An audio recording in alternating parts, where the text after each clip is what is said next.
आप देख रहे हैं न्यूज पॉइंट ऐसे न्यूज पर और मैं हूं सैयद तौसीफ अली। आज न्यूज पॉइंट में हम बात करने वाले हैं बिल्किस बानो केस के बारे में। और इस मुद्दे पर बात करने से पहले मेरे आप सभी दर्शकों से कुछ सवाल है।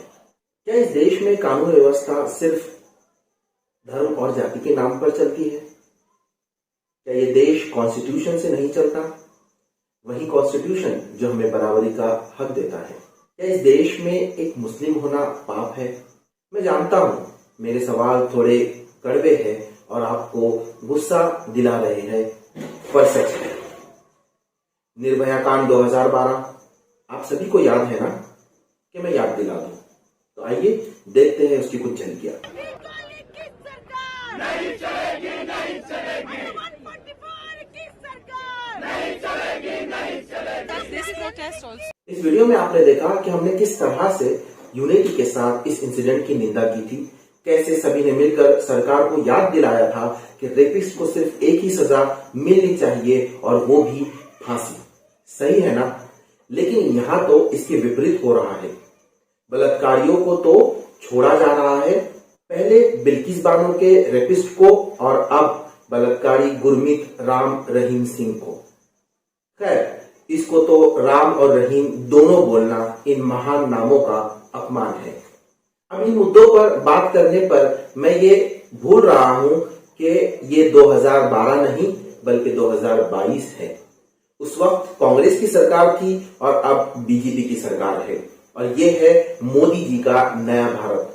ऐसा भारत जहां महिलाओं की इज्जत सिर्फ धर्म और जाति देखकर की जाती है, जहां मंदिर और मस्जिद सबसे बड़े मुद्दे हैं, जहां रेपिस्ट को जेल से रिहा किया जाता है, जहां पीएम और सरकार के खिलाफ बोलने पर यूएपीए, एनएसए जैसी धाराएं लगाकर आपको देशद्रोही बनाया जाता है।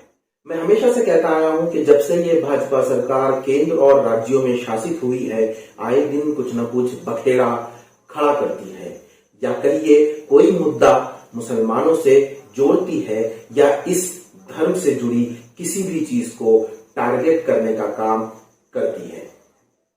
और उनका काम आसान करता है उनका प्रचार तंत्र और पालतू मीडिया, जिसे आप और मैं गोदी मीडिया के नाम से जानते हैं। अब चाहे वो परेश वर्मा का नफरती बयान मुसलमानों का आर्थिक बहिष्कार को लेकर हो, या गरबा जिहाद हो, या लव जिहाद हो, या अखलाक पहलू तबरेज अंसारी की मौत की घटना हो, या आसिफा जैसी 8 साल की बच्ची के रेप की घटना हो, या हिजाब का मामला हो, या फिर नीट और यूपीएससी जिहाद वगैरह। और ऐसे कई अनगिनत घटनाएं और मुद्दे हैं जो अगर मैं गिनाने बैठूं तो शायद ये वीडियो काफी लंबा हो जाएगा, जो अभी फिलहाल मैं नहीं चाहता। ये बीजेपी सरकार आपको सिर्फ और सिर्फ भटकाने का काम करती है ताकि आप इन असल मुद्दों से भटक जाए और उन मुद्दों पर बात करें जो वो चाहती है। अब वो मुद्दे जिनसे आप भटक जाते हैं या फिर इनके बारे में चर्चा नहीं करते, जैसे हमारा देश अभी फिलहाल हंगर इंडेक्स में 107वें पायदान पर है। जिस लिस्ट की मैं बात कर रहा हूं उसमें हमसे आगे पाकिस्तान, बांग्लादेश, नेपाल जैसी कंट्री है। और सबसे हैरानी की बात तो यह है, जो देश अभी पूरी तरह से बर्बादी की कगार पर है यानी श्रीलंका, वो भी हमसे इस लिस्ट में आगे है। सिर्फ अफगानिस्तान एक लौटा ऐसा देश है जो इस लिस्ट में हमसे पीछे है, वो भी 190वें पायदान पर। देश का रुपया आए दिन गिरता रहता है, यहाँ तक कि अब तक की सबसे वर्स्ट कंडीशन में है। और उस पर हमारे फाइनेंस मिनिस्टर माननीय निर्मला सीतारमण जी का बेतुका बयान, वो कहती है कि रुपया गिर नहीं रहा है बल्कि डॉलर मजबूत हो रहा है।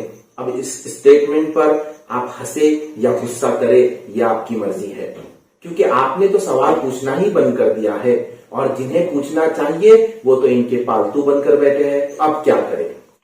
अब बात करते हैं बिल्किस बानो केस के बारे में, जो 2002 से चर्चा में है। देश जब आजादी के 75वें वर्ष का अमृत महोत्सव मना रहा था और लाल किले से माननीय पीएम मोदी नारी के सम्मान की बात अपने भाषण में कर रहे थे, तभी उनके होम स्टेट यानी गुजरात की सरकार बिल्किस बानो के मुजरिमों को रिमिशन पॉलिसी के तहत रिहा कर रही थी। वो भी इसलिए कि वो ब्राह्मण्स थे, उनके अच्छे संस्कार थे और उनका जेल में व्यवहार अच्छा था।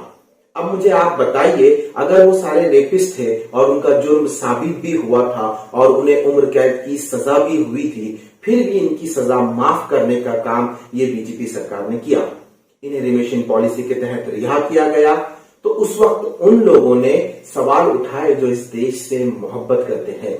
बाकी तो वो लोग जो अंग्रेजों के तलवे चाटते थे वो तब भी चुप थे और आज भी वो चुप ही है।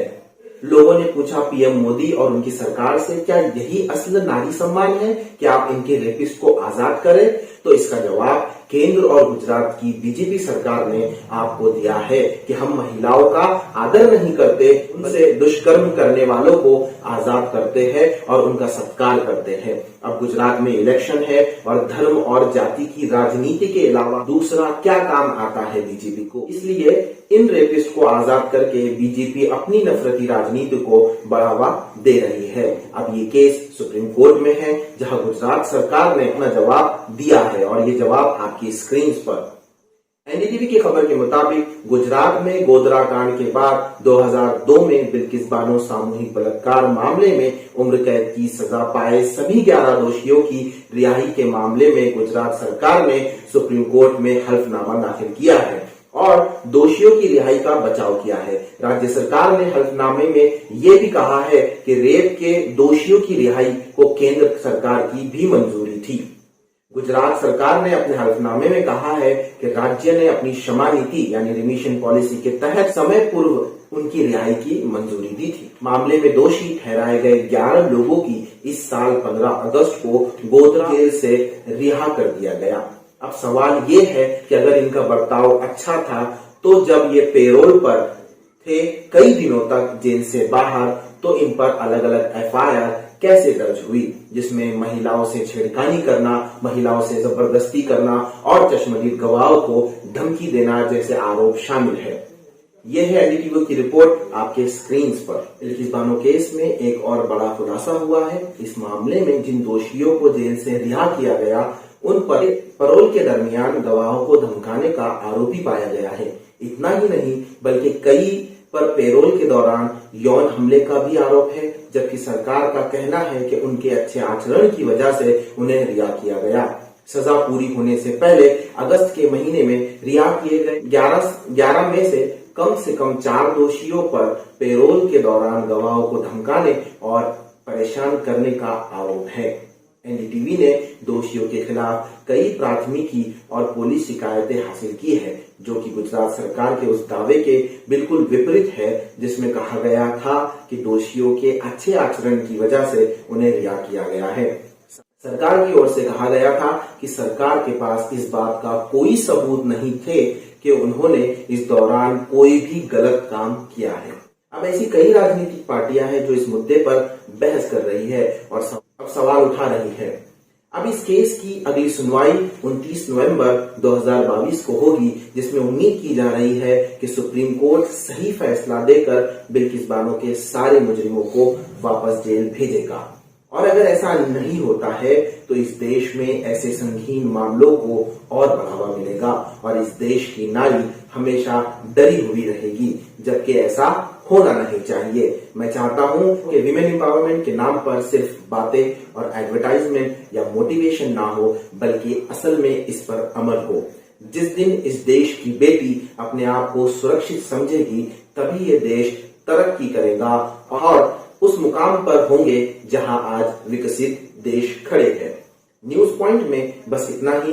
सैयद तौसीफ अली को दीजिए इजाजत। अगर आपको हमारा ये वीडियो पसंद आया हो तो इसे लाइक और शेयर ज़रूर करें और हाँ, ऐसी न्यूज़ को सब्सक्राइब और फॉलो करना ना भूलें। साथ ही बेल आइकन दबाएं ताकि कोई भी न्यूज़ आप मिस ना करें। तो जुड़े रहिए हमारे साथ और देखते रहिए SC न्यूज़, खबर वही जो सच है।